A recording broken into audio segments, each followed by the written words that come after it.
But wanted to start with one that I asked some of the bank regulators before this committee a few weeks ago. And I asked them whether they believed our banking system to be strong. And every one of them said yes.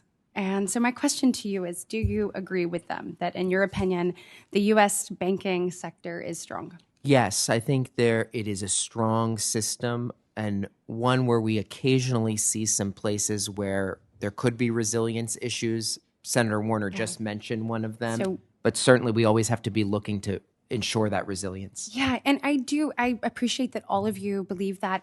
In my opinion, I look across the board, I look at some of the new rules, I look at some of the new implementations, and in my opinion, while everyone says it's strong, I feel like we're doing things simultaneously that are actually going to weaken the system overall, and particularly for the end user, particularly for the small businesses, particularly for everyday average Americans. And so I'm concerned by what I've seen, both at the Fed, at the FDIC, which I hear you play a significant role in, and at the SEC. So there are countless examples of regulators reaching beyond the mandates that we have given and seem to be rushing into very complex rulemaking, not thinking about how these things work together and then what that impact overall is going to be. And I believe it will be detrimental to our economy. And more importantly, when I'm looking at the people that I represent, I think small town Alabama is going to pay the price. So I want to start with the 1071 rule.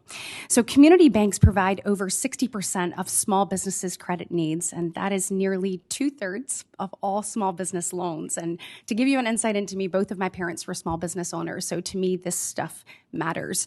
These banks offer a reliable and available source of credit to all of our small business community, and I am sure that you agree that you want to see those people thrive as well.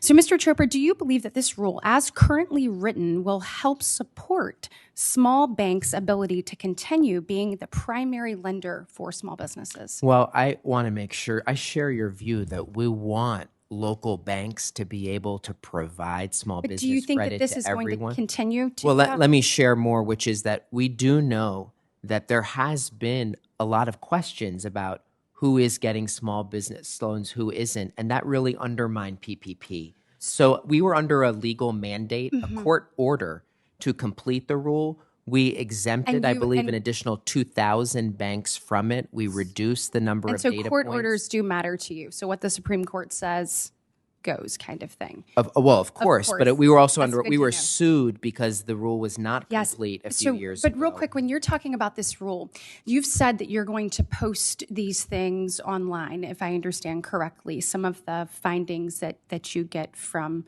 this expansive rule. So just like the Home Mortgage Disclosure Act, there is going to be analyses of the data. So will it be so where we could tailor it down to who in what community, how many people are asking for certain loans, who got them, who didn't? Well, certainly we cannot allow it in any way to identify a small business owner. Right. So that's my question. So will it be broad brush, or will you say in Franklin County, Alabama, this is who got it and this is who didn't? Well, that sounds way like it could re-identify. So here's what we've outlined in the rule.